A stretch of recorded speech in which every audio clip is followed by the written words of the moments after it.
Warahmatullahi wabarakatuh.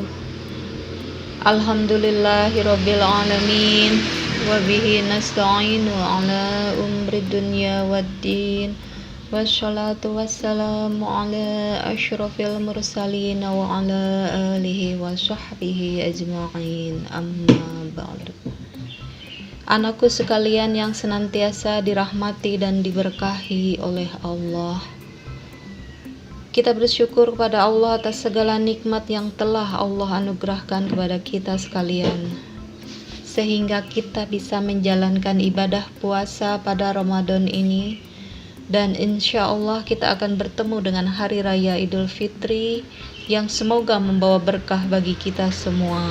Amin, amin ya robbal alamin. Salawat dan salam semoga tercurah pada suri tauladan kita dan menjadi nabi akhir zaman, Nabi besar Muhammad Sallallahu Alaihi Wasallam, juga kepada istri beliau Ummahatul Mukminin dan para sahabat radhiyallahu anhum, serta yang mengikuti mereka dengan baik hingga akhir zaman. Seiring gema takbir berkumandang, pertanda bahwa kita telah menyelesaikan puasa wajib di bulan Ramadan. Semoga amal-amal kita kelak diterima, amalan puasa kita diterima, salat malam kita diterima, serta sedekah dan kebaikan kita lainnya di bulan Ramadan ini, dan kita harap bisa istiqomah setelah itu, insya Allah. Di dalam kesempatan ini, Ibu akan menyampaikan materi yang cukup sederhana, yaitu 10 orang yang merugi saat Idul Fitri. Siapa saja mereka? Kita berharap kita tidak termasuk di dalamnya dan selamat dari sifat-sifat buruk yang ada. Yang pertama adalah yang belum sadar sholat fardu hingga Idul Fitri. Dari Jabir radhiyallahu anhu, ia berkata bahwa ia mendengar Rasulullah Shallallahu Alaihi Wasallam bersabda, "Inna bainar rajuli wa bainasy syarqi wal kufri tarokas sholat." Sesungguhnya batas antara seseorang dengan syirik dan kufur itu adalah meninggalkan sholat. Hadis riwayat Muslim. Dan Imam Nawawi rahimahullah menyebutkan, jika seseorang meninggalkan sholat, maka tidak ada antara dirinya dan kesyirikan itu pembatas. Bahkan ia akan terjatuh dalam syirik. Syahr Sahih Muslim. Maka untuk itu hendaklah kalian jangan sampai melalaikan kewajiban untuk sholat fardu. Tetap dijaga tidak hanya di bulan Ramadan ini, tapi harus istiqomah dijalankan juga ba'da Ramadan. Yang kedua, yang belum pernah menginjakkan kakinya di masjid hingga Ramadan usai. Padahal jika kita dalam keadaan sehat, punya penglihatan yang jelas, tidak ada penghalang untuk tidak pergi ke masjid, dan tentu wajib untuk menunaikan sholat berjamaah di masjid. Ada sebuah kisah yang diceritakan oleh Abu Hurairah radhiyallahu anhu. Ia berkata, Nabi Shallallahu Alaihi Wasallam kedatangan seorang lelaki yang buta. Ia berkata, "Wahai Rasulullah, aku tidak memiliki seorang penuntun yang menuntunku ke masjid." Maka ia meminta kepada Rasulullah Shallallahu Alaihi Wasallam untuk memberinya keringanan sehingga dapat sholat di rumahnya. Lalu Rasulullah Shallallahu Alaihi Wasallam memberinya keringanan tersebut. Namun ketika orang itu berbalik, beliau memanggilnya lalu berkata kepadanya, "Hal tasma'un nada bis sholah?" Apakah engkau mendengar panggilan sholat? Ia menjawab, "Ya." Lalu Rasulullah bersabda, "Fa'jib." Maka penuhilah panggilan azan tersebut. Hadis riwayat Muslim. Jadi intinya tidak ada alasan bagi kalian yang masih sehat, dianugerahi anggota tubuh yang lengkap untuk tidak beribadah di masjid. Semoga kalian tidak termasuk di dalam golongan ini. Yang ketiga, yang memikirkan ibadah hanya di bulan Ramadan saja. Di antara syalaf, ada yang bernama Bishr pernah menyatakan, Bi'sal qawmu la ya'rifunallaha haqqan illa fi syahri ramadana inna shalihal lazi yata'abadu wa yajtahidu sanata kullaha. Sejelek-jelek kaum adalah yang mengenal Allah di bulan Ramadan saja. Ingat, orang yang soleh yang sejati adalah yang beribadah dengan sungguh-sungguh sepanjang tahun. Latif al-Ma'arif. Jadi kita diperintahkan itu sampai mati, bukan hanya di bulan Ramadan saja atau bukan hanya Ramadhaniyun saja. Dan Allah Ta'ala perintahkan dalam surat Al-Hijr ayat 99, dan sembahlah Rabbmu sampai datang kepadamu kematian. Jadi sudah jelas di sini bahwa tidak ada alasan untuk meninggalkan sholat dan hanya melaksanakan di bulan Ramadan saja, itu tidak dibenarkan. Yang keempat, yang merugi tidak mendapatkan Lailatul Qadar, hanya memikirkan persiapan lebaran saja dengan berada di mal-mal. Ada yang malam ke-27 Ramadan malah satu keluarga jalan-jalan ke mall di saat masjid-masjid penuh dengan orang yang itikaf. Mereka yang di masjid sibuk mencari Lailatul Qadar, karena Lailatul Qadar di masa Nabi pernah terjadi di malam ke-27. Nah, apa kerugiannya jika kita meninggalkan atau tidak mendapatkan Lailatul Qadar? Dari Abu Hurairah radhiyallahu anhu, Nabi Shallallahu alaihi wasallam beliau bersabda, Man qoma lailatul qadri imanan wa ihtisaban ghufira lahu ma taqaddama min dzanbih. Barang siapa melaksanakan sholat pada malam Lailatul Qadar karena iman dan mengharap pahala dari Allah, maka dosa-dosanya yang telah lalu akan diampuni. Hadis riwayat Bukhari. Dan keutamaan seperti ini juga rugi tidak ia dapatkan, seperti di dalam surat Al-Qadar ayat 3. A'udzubillahi minasyaitonirrajim. Bismillahirrahmanirrahim.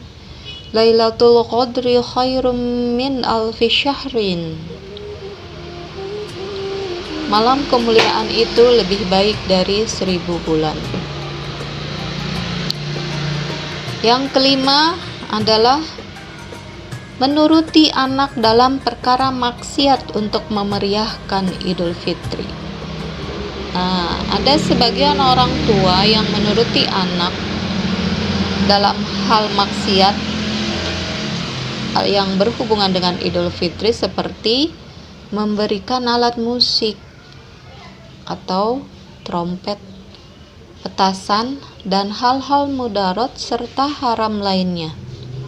Dari sisi petasan untuk memeriahkan hari raya, di dalamnya tidak ada manfaat sama sekali. Yang ada hanya suara bising yang mengganggu orang lain.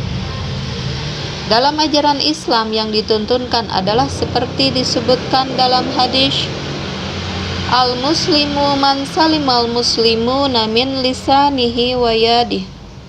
Seorang muslim adalah seseorang yang lisan dan tangannya tidak mengganggu orang lain. Hadis riwayat Bukhari. Bermain petasan sama saja dengan membakar uang. Perbuatan ini termasuk tabzir atau menyalurkan harta untuk tujuan yang haram. Dan tabzir itu termasuk mengikuti langkah syaitan sebagaimana disebutkan dalam ayat A'udzubillahi minasyaitonirrajim. Bismillahirrahmanirrahim. Wala tubazzir tabziran innal mubazzirina kanu ikhwana syayatin. Dan janganlah kamu menghambur-hamburkan hartamu secara boros. Sesungguhnya pemboros-pemboros itu adalah saudara-saudara setan. Al-Isra ayat 26-27. Yang keenam, sudah mampu dengan memenuhi syarat zakat, namun pelit untuk berzakat. Harusnya seorang muslim itu tidak takut hartanya berkurang karena zakat dan sedekah. Nabi SAW menyemangati Bilal untuk bersedekah. Anfik Bilal, wala tahsya min zil arsyi iqlala. Berinfaklah wahai Bilal, janganlah takut hartamu itu berkurang karena ada Allah yang memiliki arsy atau yang maha mencukupi. Hadis riwayat Al-Bazzar dan At-Tabrani. Jadi, mumpung masih ada waktu bagi kalian yang belum berzakat, segeralah berzakat. Ingatkan orang tua kalian untuk segera mengeluarkan zakat. Dan yang ketujuh, sibuk meminta maaf pada manusia, namun tidak peduli dosanya pada Ar-Razzaq atau yang maha pemberi rezeki, yaitu Allah Subhanahu wa Ta'ala. Banyak yang saat Idul Fitri minta maaf kepada manusia, namun tak pernah ia meminta maaf kepada Allah. Ia terus saja meninggalkan sholat atau sholatnya bolong-bolong, dan itu berlanjut hingga Ramadan, kemudian berlanjut ba'da Ramadan. Seharusnya kita segera bertaubat. Dosa terkait hak Allah harusnya kita dahulukan untuk mendapatkan maaf dan ampunan Allah. Allah Ta'ala berfirman dalam surat Al-Imran yang artinya, dan orang-orang yang apabila mengerjakan perbuatan keji atau menganiaya diri sendiri, mereka ingat akan Allah, lalu memohon ampun terhadap dosa-dosa mereka, dan siapa lagi yang dapat mengampuni dosa selain daripada Allah, dan mereka tidak meneruskan perbuatan kejinya itu, sedang mereka mengetahui. Yang kedelapan, sudah sampai bulan Ramadan, tak kunjung pula menikah atau menikahkan putrinya, padahal sudah wajib untuk menikah. Hatim Al-Asyam berkata, ketergesa-gesaan biasa dikatakan dari setan, kecuali dalam 5 perkara, di antaranya menikahkan seorang gadis jika sudah bertemu jodohnya. Dari Abu Hurairah radhiyallahu an, ia berkata bahwa Rasulullah shallallahu alaihi wasallam bersabda, jika ada yang engkau ridhoi agama dan akhlaknya datang untuk melamar, maka nikahkanlah dia. Jika tidak, maka akan terjadi musibah di muka bumi dan mafsadat yang besar. Hadis riwayat Tirmizi. Ini berlaku untuk kakak kalian ya. Kalau untuk kalian jangan dulu, karena kalian masih sekolah. Bagi yang sudah memasuki usianya dan sudah siap. Dan selanjutnya yang ke-9 adalah membahagiakan teman dengan maksiat seperti mengajak mabuk-bambukan. Yang tepat adalah membahagiakan orang lain dengan mendukung dalam hal ibadah atau minimal perkara mubah, bukan dalam maksiat. Bagaimana caranya? Yaitu bisa dengan membantu urusannya, bisa dengan bersedekah untuknya, atau bisa dengan memberi hadiah dan semacamnya. Dari Ibnu Umar radhiyallahu anhum, Nabi Shallallahu alaihi wasallam bersabda, siapa yang biasa membantu hajat saudaranya, maka Allah akan senantiasa menolongnya dalam hajatnya. Hadis riwayat Bukhari. Tapi ini tidak berlaku kalau kalian ngasih contekan ya ke temen. tidak, itu bukan akhlak yang baik, harus jujur. Dan yang terakhir, ke-10, masih muda hanya memikirkan kesenangan tanpa memikirkan ibadah sama sekali, malah seringnya durhaka pada orang tua. Dari Abu Barzah Al-Aslami radhiyallahu anhu, Nabi Shallallahu alaihi wasallam bersabda, kedua kaki seorang hamba tidaklah beranjak pada hari kiamat hingga ia ditanya mengenai 1. Umurnya di manakah ia habiskan. 2. Ilmunya di manakah ia amalkan. Dan yang ketiga, bertanya hartanya bagaimana ia peroleh. Dan yang keempat, di mana ia infakkan. Dan yang kelima, mengenai tubuhnya, di manakah usangnya. Hadis riwayat Tirmizi. Padahal bulan Ramadan ini penuh ampunan dan rahmat, sehingga jika keluar dari Ramadan, keadaan seharusnya adalah mendapatkan banyak ampunan lewat amalan puasa, sholat tarawih, sholat pada malam Lailatul Qadar, dan membayar zakat fitrah.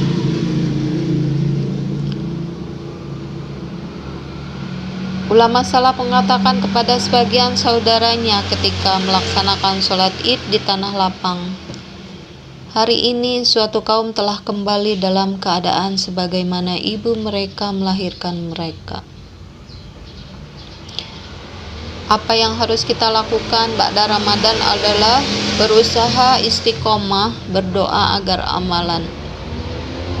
amal ibadah kita diterima, dan berharap agar bisa lagi berjumpa dengan Ramadan berikutnya. Sebagian ulama sampai-sampai mengatakan, para salaf biasa memohon kepada Allah selama 6 bulan agar dapat berjumpa dengan bulan Ramadan. Kemudian 6 bulan sisanya mereka memohon kepada Allah agar amalan mereka diterima. Demikian yang bisa Ibu sampaikan pada kesempatan ini. Semoga bermanfaat bagi kita semua. Dan apabila ada kesalahan dari Ibu, minta dibukakan pintu maaf yang sebesar-besarnya. Wabillahi taufiq wal hidayah. Wassalamualaikum warahmatullahi wabarakatuh.